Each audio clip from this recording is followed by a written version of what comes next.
అదొక అందమైన పల్లెటూరు. ఎటు చూసినా పచ్చని పొలాలు, గలగల పారే కాలువలు. ఆ ఊరి నడిబొడ్డున ఇంద్రభవనం లాంటి ఇల్లు. ఇదే మన కథానాయిక ఇందు ఇల్లు. ఆ ఇంటికి ప్రాణం ఇందు అయితే, ఆ ఇందుకి ప్రాణం వాళ్ళ మావయ్య చలపతి. ఇంటి ముందు పెద్ద ఆవరణలో పనివాళ్ళు అటూ ఇటూ తిరుగుతూ పనిచేస్తూ ఉంటారు. ఇంతలో ఒక పనివాడు చేతిలో ఉన్న బిందెని పొరపాటుగా కింద పడేస్తాడు. ధగేల్మని శబ్దం వస్తుంది.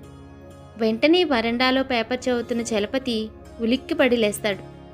చేతిలో పేపర్ విసిరేసి కోపంగా, ఒరేయ్, నీకెన్నిసార్లు చెప్పాలరా శబ్దం చెయ్యొద్దని? అమ్మాయి గారు ఇంకా పడుకునే ఉన్నారు. ఆ శబ్దానికి మెలకు వస్తే నీ పని చెప్తా. తప్పైపోయింది బాబు గారు, చేయి జారి పడిపోయింది. ఇంకెప్పుడు ఇలా జరగకుండా చూసుకుంటానండి. ఆ ఆ, నువ్వు చేసే తప్పులకి నా బుజ్జి తల్లి నిద్ర పాడవ్వాలా?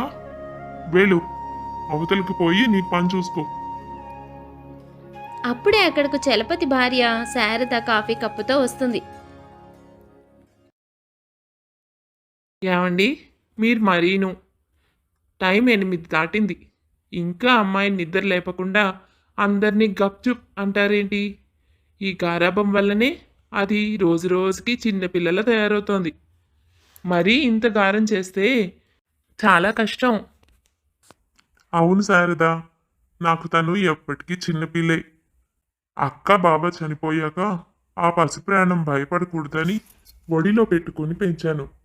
కాలు కింద పెట్టనివ్వకుండా అల్లారు ముద్దుగా చూసుకున్నాను. నీకు తెలియదా ఏంటి? అయినా ఇప్పుడు పొద్దున్నే లేచాలి, ఏం చేయాలి? ఆస్తిని దున్నాలా? ఉద్యోగం వెలగబెట్టాలా? హాయిగా నిద్రపోని. మీ అతి ప్రేమ కానీ రేపు పెళ్ళయి అత్తారింటికి వెళ్తే ఇలాగే పడుకుంటే దాంతోపాటు మనని ఆడిపోసుకుంటారు. ఆడపిల్ల మరొక చోటుకి వెళ్ళి బతకాల్సిన పిల్ల ఇలా ఇంత సమయం దాటేదాకా పడుకుంటే అది మంచిది కాదు. అదేమిటే అలా మాట్లాడతావు? ఇందు కష్టపడే ఇంటికి నేనెందుకు పంపిస్తాను? దాన్ని మహారాణిలా చూసుకునే రాకుమారుడికిచ్చే పెళ్లి చేస్తాను. అయినా అదేదో వేరే ఇంటికి వెళ్ళాలి అని మాట్లాడుతున్నావు. మన అబ్బాయి రాజుకిచ్చే కదా దానికి పెళ్లి చేసేది. నువ్వే అత్తగారివి, నేనే మామగారిని. ఇక దాన్ని అనేవాళ్ళెవరు? ఇది చిన్నప్పటి నుంచి అనుకుంటున్న మాటేగా. మనం అనుకుంటున్నాం, ఒప్పుకుంటాను. అదంటే నాకు ప్రాణం. కానీ రాజ్ చదువు పేరుతో చాలా కాలంగా దూరంగా ఉంటున్నాడు.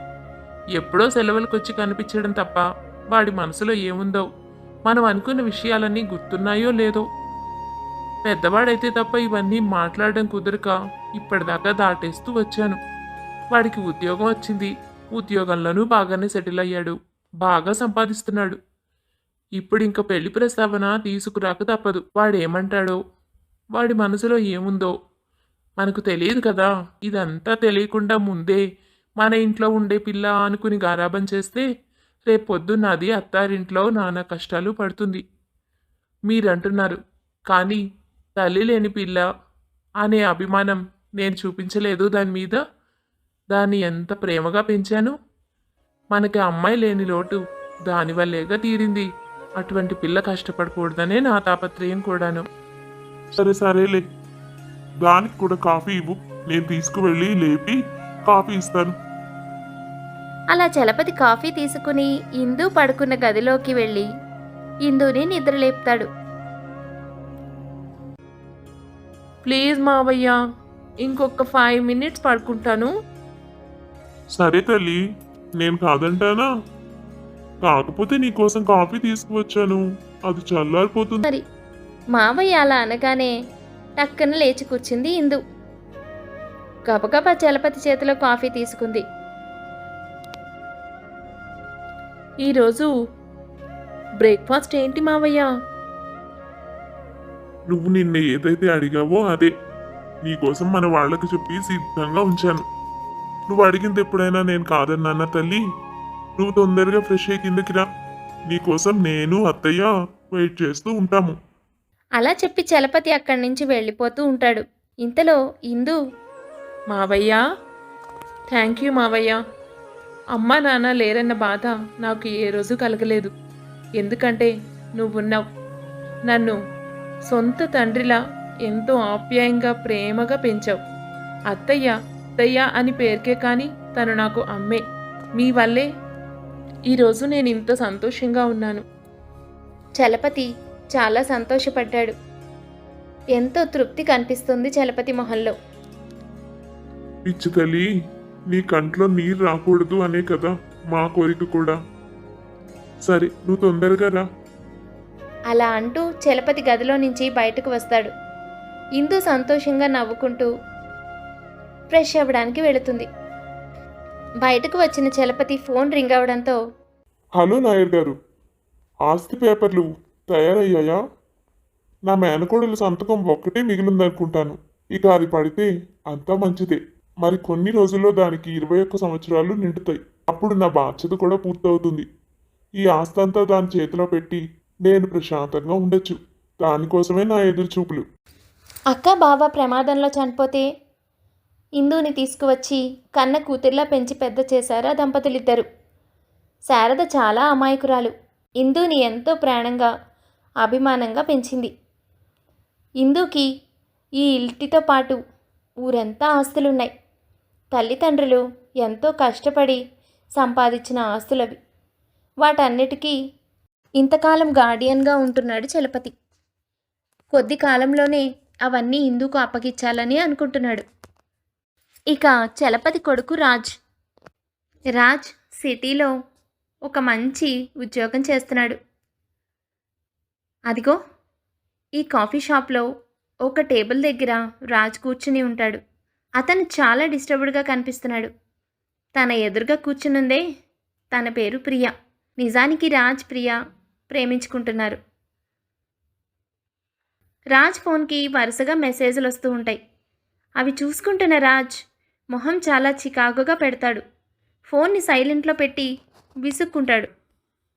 రాజ్, మళ్ళీ మీ నాన్నగారి నుంచేనా? అవును ప్రియా, ఊరు రమ్మని పిలుస్తున్నారు. ఈ వీకెండ్ ఏదో ముఖ్యమైన విషయం మాట్లాడాలంట. ఒక్కటే మెసేజ్లు. నాకేం చెప్పాలో అర్థం కావట్లేదు. అందుకే కాస్త చిరాగ్గా ఉన్నాను. నాకు తెలుసు అది ఏ విషయమో. ఖచ్చితంగా నీ మ్యారేజ్ గురించి అయి ఉంటుంది. మీ మరదలు ఇందుకి 21 ఇయర్స్ త్వరలోనే కంప్లీట్ అవుతాయని చెప్పావు కదా. ఇక మీ నాన్నగారు మీ ఇద్దరి పెళ్లి గోల మొదలు పెడతారు. ఈసారైనా మన విషయం చెప్తావా, లేక ఎప్పట్లాగానే మౌనంగా ఉంటావా? ఇలాగే చూస్తూ ఉంటే మీ మరదల్నిచ్చి నీకు పెళ్లి కూడా చేసేస్తారు. రాజ్, అప్పుడు నా జీవితం ఏమైపోతుందో ఒక్కసారి ఆలోచించు.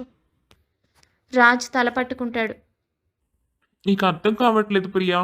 మా నాన్నకి ఇందు అంటే ప్రాణం. తన అక్క చనిపోయిన తర్వాత తన్నే అన్నీ అయి పెంచారు. ఇవన్నీ నీకు నేను చాలాసార్లు చెప్పిన మాటే కదా. ఇప్పుడు నేను వేరే అమ్మాయిని ప్రేమించానని చెబితే ఆయన దాన్ని ఎలా రిసీవ్ చేసుకుంటారో నాకు తెలియడం లేదు. అసలే ఆయనకు హార్ట్ కంప్లైంట్ కూడా ఉంది. ఈ పరిస్థితుల్లో ఈ విషయం నేను ఎలా బయట పెట్టాలి? నేను కూడా ఏదో ఒక విధంగా చెప్పాలని ప్రతిసారి అనుకుంటున్నాను. రాజ్, మీ నాన్నగారు మంచివారే కావచ్చు, కానీ ఆయన ఎమోషన్ కోసం మనం బలవుతామా? లేదంటే నువ్వు ఇందుకైనా చెప్పొచ్చు కదా. నో ప్రియా, ఇందు గురించి అస్సలు మాట్లాడద్దు. తను చాలా అమాయకురాలు. తనకి ప్రపంచం అంటేనే తెలీదు. పాపం పేరెంట్స్ చిన్నప్పుడే చనిపోతే మా అమ్మ నాన్న దగ్గర పెరిగింది. తనకు అదే ప్రపంచం. నేను పెళ్లి చేసుకోను అంటే తను ఏమైపోతుందో. నేను వెళ్ళినప్పుడల్లా చూస్తూ ఉంటా కదా. నాతో చాలా ఎఫెక్షనేట్గా మాట్లాడుతుంది. నిజానికి అప్పుడు నాకు చాలా ఇబ్బందిగా అనిపిస్తుంది. మా నాన్న ఇందు వాళ్ళిద్దరూ పసిపిల్లలు లాంటి వాళ్ళు. వాళ్ళ కళ్ళల్లో నీళ్లు నేను చూడలేను. మరి నా సంగతి ఏంటి రాజ్? ప్లీజ్ ప్రియా, నన్ను నమ్ము. నేను ఊరు వెళతాను.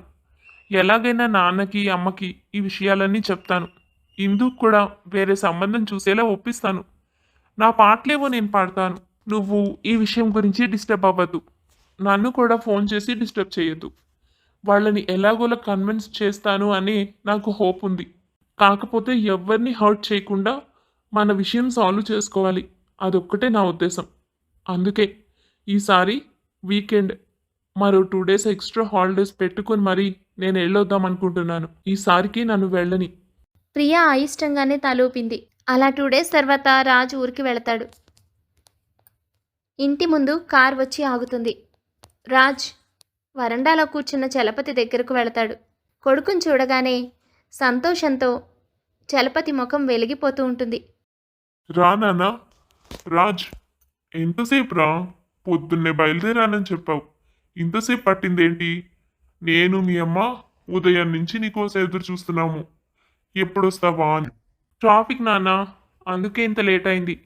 నేను బయలుదేరడం ఎర్లీగానే బయలుదేరాను. ఎలా ఉన్నారు నాన్న? మీ హెల్త్ ఎలా ఉంది? నేను బాగానే ఉన్నానురా. నీకోసం లోపల ఆ పిచ్చిది అన్నం తినకుండా ఎదురు చూస్తోంది. వెళ్ళు, ముందు దాని కోతి మొహం చూడు. ఎవరి గురించి చెప్పాడో రాజ్కు అర్థమైపోయింది. ప్రతిసారి ఇంతే.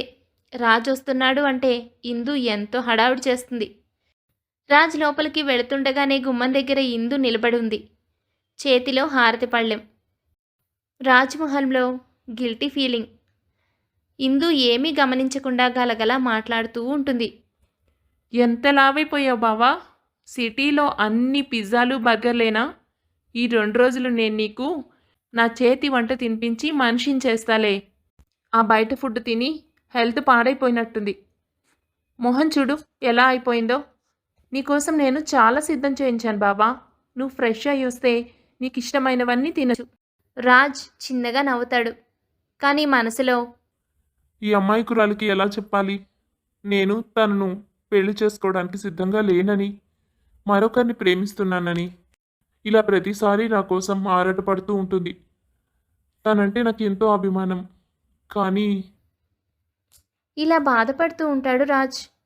దూరం నుంచి చలపతి ఇదంతా గమనిస్తూ, నీ ముందర కళ్ళకి బంధం పడిపోయిందిలే, ఇక నువ్వు ఎక్కడికి పోలేవు. రాజు రాకతో ఇల్లంతా పండగ వాతావరణం నెలకొంది. గుమ్మాలకి తోరణాలు, ముగ్గులు అన్నీ ఇందు దగ్గరుండి చేయిస్తోంది. ముఖ్యంగా వంటింట్లో ఘుమఘుమలు మామూలుగా లేవు. రాజుకు ఇష్టమైన పాయసం, పిండి వంటలు అన్నీ సిద్ధం చేస్తోంది. ఆమె మొహంలో ఎంత కాంతి! ఏమే ఇందు, పొద్దున్నుంచి ఆ గిన్నెలతో కుస్తీ పడుతున్నావు. అలసిపోలేదా నువ్వు? కాసేపు కూర్చోవచ్చుగా. ఎందుకంత కంగారు? మీ బావ ఈసారి వచ్చాడా ఏంటి? ప్రతిసారి వస్తూనే ఉంటాడుగా. అలుపా అస్సలు లేదత్తయ్యా. చాలా కాలం అయింది కదా బావ వచ్చి. ఈసారి ఎందుకో తరచూ రావడం మానేశాడు. అందుకే తనకిష్టమైన సేమియా పాయసం చేస్తున్నాను నా చేతులతో. బాగా కుదరాలి కదా అత్తయ్య. ఏమాత్రం తేడా వచ్చినా తనకు నచ్చదు. నాకు చాలా బాధేస్తుంది. అందుకే. అయినా తన కోసం ఏం చేస్తున్నా నాకు అలసట అనిపించదు అత్తయ్య. ఎంత సంతోషంగా ఉంటుందో తెలుసమ్మా. ఎప్పుడూ పొద్దున్న ఆలస్యంగా లేచేదానివి, వంటింటి వైపు కన్నెత్తి కూడా చూడని దానివి. చూస్తున్నాడంటే మాత్రం ఉదయాన్నే లేచిపోతావు. ముగ్గులు వేసి ఇల్లంతా హడావిడి చేస్తావు. వంటింట్లో దూరి నీకు తెలిసినవన్నీ వండి పెడతావు. నీ సంగతి నాకు తెలీదు. వాడు నా కొడుకేనే, కానీ వాడి ఇష్టాలు నాకంటే నీకే బాగా తెలుసు. నిజం చెప్పాలంటే ఇందు, వాడు చాలా అదృష్టవంతుడు. నీలాంటి అమ్మాయి తనను అంత ప్రేమించడం రాజ్ అదృష్టం. నాకు తెలుసు నీ మనసులో ఏముందో. వాడు కిందటి జన్మలో ఏదో పుణ్యం చేసుకుని ఉంటాడు. అదేంటత్తయ్య అలా అంటావు? బావే నా దేవుడు. తన కోసం వంట చేయడమే నాకు సంతోషం. అయినా ఈరోజు మీరేంటి ఇంత డల్గా ఉన్నారు? బావ వచ్చాడని సంతోషంగా లేదా? ప్రతిసారి బావ వచ్చినప్పుడు నాలాగే మీరు కూడా చాలా సంతోషపడతారు, చాలా హడావిడి చేస్తారు. ఈరోజు ఎందుకు అత్తయ్య డల్గా ఉన్నారు? శారద సంతోషంగానే ఉంది, కానీ వాడు సిటీలో చదువుకున్నాడు, అక్కడ పెరిగాడు. మన పల్లెటూరి పద్ధతులు, మనుషులు వాడికి ఇంకా గుర్తుంటాయా? మారిపోయి ఉంటాడేమో అని భయం. ఇప్పుడు రాజ్ అలాగే ఉన్నాడా? ఇప్పటికీ ఇందుని పెళ్లి చేసుకోవడానికి సిద్ధంగా ఉన్నాడా? లేక మనసు మారిందా? వాడేమైనా చెబితే ఇదేమైపోతుంది? ఇలాంటి ఆలోచనలతో శారద సతమతమవుతోంది. అలవాట్లు మారచ్చు, కానీ మనసు మారదులే అత్తయ్య. నాకు అర్థమైంది నువ్వేం ఆలోచిస్తున్నావు. బావ మనసు వెన్న, అది నాకు తెలుసు. మీరు అనవసరంగా కంగారు పడకండి. శారద నవ్వి, సరేలే, నీ నమ్మకమే నిజమవ్వాలి. ఇదిగో, నీకు ఎన్నో మంచి చీరలు ఉన్నాయి కదా, అవన్నీ కట్టుకో. వాడున్న 4 రోజులు నువ్వు మహాలక్ష్మిలా కనిపించాలి. అందరూ కోడలు వస్తే కూతుర్లా చూసుకోవాలి అనుకుంటారు, కానీ నాకు దేవుడు కూతుర్నే కోడల రూపంలో ఇచ్చాడు. కూతురు లేదన్న ముచ్చట చిన్నప్పటి నుంచి నీతోనే తీర్చుకున్నానే. ఎవరైనా కూతురికి పెళ్లి చేసి అత్తారింటికి పంపించేయాలి, కానీ నా అదృష్టం ఏమిటంటే కూతురు కోడలు ఒక్కతే. అందుకని నువ్వు ఎక్కడికి వెళ్ళాల్సిన అవసరం లేదు. ఇందు, నా కోరిక కూడా అదే. త్వరలోనే రాజుతో ఈ విషయం మాట్లాడతామని నేను మావయ్య అనుకుంటున్నాం. అంతా మంచి జరుగుతుందని కోరుకుంటున్నాను. ఆ క్షణం అక్కడ కనిపించింది అత్తాకోడళ్ల బంధం కాదు, తల్లి కూతుళ్ళ అనురాగం.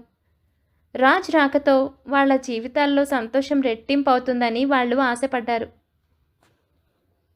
కానీ అదే రాజ్ తమ బంధానికి నమ్మకానికి పరీక్ష తెస్తాడని ఆ అమాయకపు గుండెలకు తెలీదు. ఇక రాజ్ తన ప్రేమ సంగతి ఎలా చెప్పాలా, తల్లిదండ్రుల్ని ఎలా ఒప్పించాలా, ఎవరిని నొప్పించకుండా ఏం చేయాలా అని బుర్ర బద్దలు కొట్టుకుంటున్నాడు. ఇక ధైర్యం చేసి చలపతి దగ్గరకు వెళతాడు తన ప్రేమ సంగతి చెప్పడానికి. చలపతి మంచం మీద నీరసంగా కూర్చుని ఉంటాడు. చేతిలో అక్క బావ ఫోటో. రాజ్ నెమ్మదిగా లోపలికి వస్తాడు. తండ్రికి నిజం ఎలా చెప్పాలా అని ఆలోచిస్తూ ఉంటాడు. రానా అంటాడు చలపతి. అమ్మ చెప్పింది మీరు టాబ్లెట్స్ వేసుకోలేదని. ఆరోగ్యం బాగోలేనప్పుడు ఈ మొండితనం ఎందుకు నాన్నా? చూస్తుంటే టాబ్లెట్స్ అన్నీ అలాగే ఉన్నాయి. మీకు అసలే హార్ట్ కంప్లైంట్ ఉంది. ఇలా చేస్తే మీ ఆరోగ్యం ఏమైపోవాలి? రాజ్ టేబుల్ మీద ఉన్న టాబ్లెట్స్ తీసి తండ్రి చేతికి ఇస్తాడు. చలపతి వాటిని తీసుకుని మళ్ళీ టేబుల్ మీదకే విసిరేస్తాడు.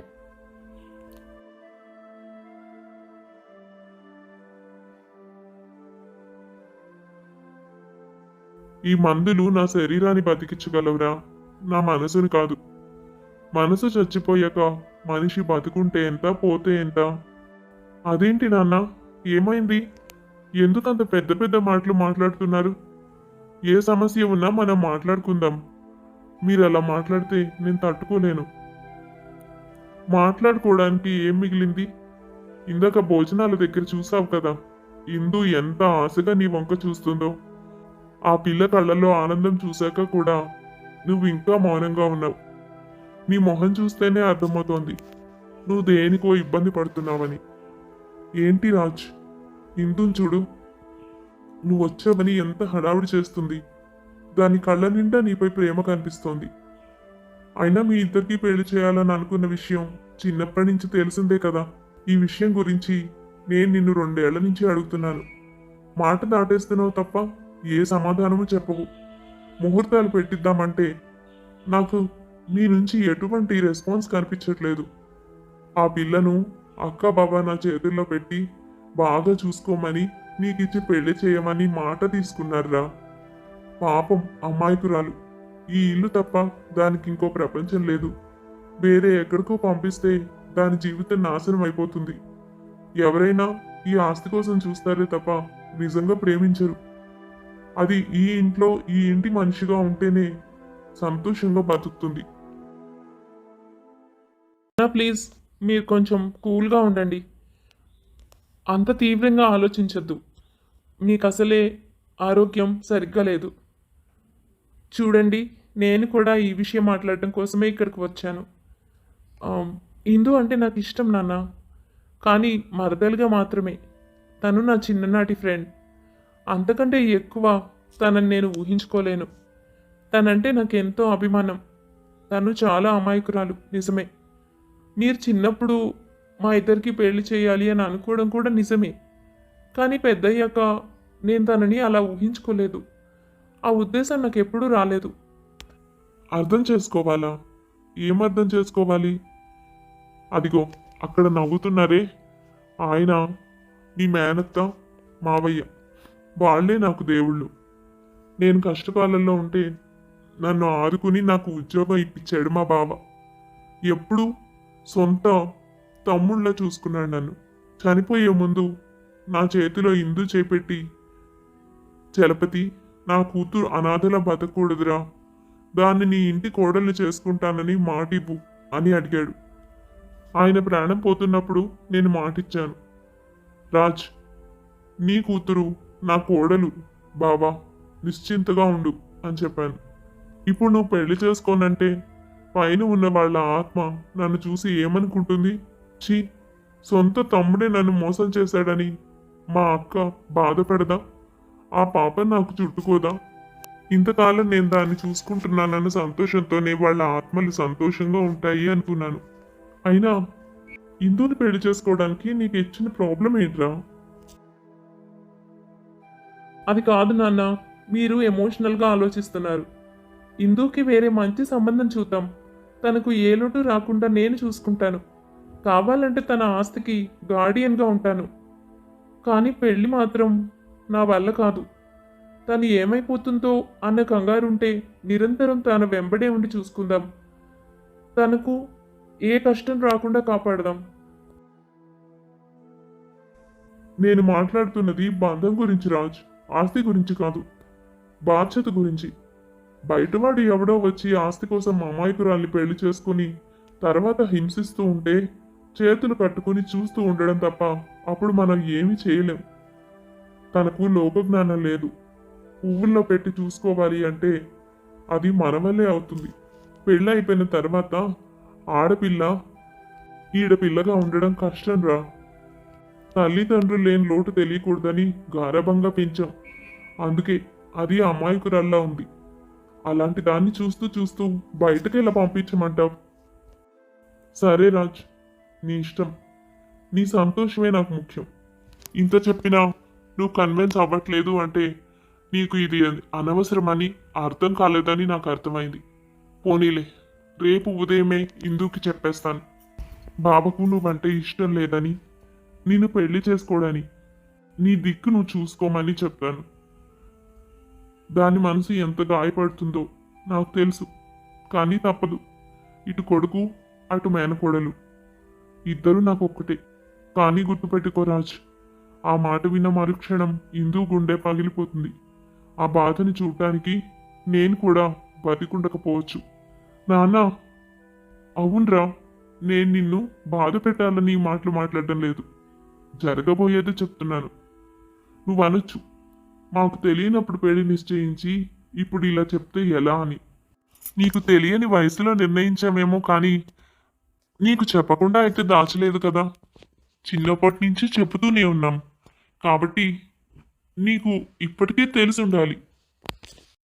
అయినా నువ్వు ఇన్ని మాట్లాడుతున్నావు, కానీ నీ సమస్య ఏంటో నాకు చెప్పడం లేదు. నేను మరొక అమ్మాయిని ప్రేమించాను నాన్న, అదే నా సమస్య. అందుకే పైగా ఇందుని ఎప్పుడు నేను పెళ్లి చేసుకోవాలని అనుకోలేదు. ఆ కారణంగానే నాకు నచ్చిన అమ్మాయి, నా ఆలోచనలకు తగ్గట్టుగా ఉన్న అమ్మాయి దొరికింది. తను నేను ఎంతో ఇష్టపడుతున్నాను. తననే పెళ్లి చేసుకోవాలని ఆశపడుతున్నాను నాన్న. తనకు పెళ్లి చేసుకుంటానని మాటిచ్చాను. ఓ, నువ్విచ్చిన మాట విలువైనది, నేనిచ్చిన మాట విలువలేనిది అంటావా రాజ్? అయినా మీ అమ్మ నేను ఇందుకిచ్చి నిన్ను పెళ్లి చేయాలి అని అనుకుంటున్నామని తెలిసి కూడా నువ్వు మరో అమ్మాయిని ఎలా ప్రేమించావు? ఇప్పుడు తప్పు నీదంటావా మాదంటావా? తెలిసి తప్పు చేసింది నువ్వే. సరే, నీ మాటకి విలువ ఇవ్వు. నా మాటను వదిలేద్దాం. ఏదైతే అది జరుగుతుంది. నువ్వు సంతోషంగా ఉండడమే కదా మాకు కావాల్సింది కూడా. అక్కకిచ్చిన మాట తప్పి నేను బతకలేను. కాబట్టి నా ప్రాణం నేను తీసుకుంటాను. ఇది బెదిరింపు కాదు, నా నిర్ణయం. రాజుకు ఏం చేయాలో ఏమీ అర్థం కావడం లేదు. ప్రియ గుర్తొస్తుంది, కానీ తండ్రి ప్రాణం కంటే ఏది ఎక్కువ కాదు కదా. వద్దు నాన్న, అలా మాట్లాడకండి. మీ ప్రాణం కంటే ఏదీ ముఖ్యం కాదు. మీరు ఎలా చెప్తే అలాగే చేస్తాను. ఇందుని పెళ్లి చేసుకుంటాను. మీ మాట నిలబెడతానులే నాన్న. ప్లీజ్, మీరు బాధపడద్దు. మీ హెల్త్ అప్సెట్ అవుతుందనే నేను ఇంతకాలం ఆలోచిస్తున్నాను. కానీ నా మనసు చంపుకోలేక నేను నా ప్రేమ సంగతి చెప్తే అర్థం చేసుకుంటారని ఆశపడ్డాను. కానీ అర్థం చేసుకుని నీ ప్రేమను ఒప్పుకునే పరిస్థితిలో నేను లేను. నాపై ఇందు బాధ్యత ఉంది కదా. అందుకే కన్న కొడుకు మనసును కూడా బాధ పెట్టడానికి సిద్ధపడుతున్నాను. అయినా నువ్వు నా బంగారం. నాకు తెలుసు నువ్వు నా మాట కాదనవని, ఈ వంశ గౌరవం నిలబెడతావని. ఇందుని నువ్వు బాగా చూసుకుంటావు రాజ్, నాకు ఆ నమ్మకం ఉంది. అందుకే ఇంతలా పట్టుపడుతున్నాను. ఊరంతా తెలుసు మీ ఇద్దరికి పెళ్ళని. ఇది కానీ జరగకపోతే ఊళ్ళో మన పరువేం కావాలి చెప్పు. అయిందేదో అయింది. ఆ అమ్మాయికి ఇది జరగదని, నువ్వు ఇందుని పెళ్లి చేసుకుంటావని చెప్పినానా? అంతకంటే మనకు వేరే దారి లేదు. రాజ్ తండ్రి భుజంపై తలవాల్చి కన్నీళ్లు పెట్టుకుంటాడు. ప్రియాని వదులుకుంటున్నందుకు రాజ్ ఎంతో దిగులు పడుతున్నాడు. ఎన్నో మలుపులతో సాగిపోయే ఈ కథ తర్వాత ఏం జరుగుతుందో తెలుసుకోవాలంటే వచ్చే భాగం వరకు ఎదురు చూడాల్సిందే. కథ నచ్చింది కదూ? అయితే వెంటనే లైక్ చేసేయండి. మరింకెన్నో మంచి మంచి కథల కోసం మా ఛానల్ని సబ్స్క్రైబ్ చేసుకోండి. తరువాయి భాగంలో మళ్ళీ కలుద్దాం.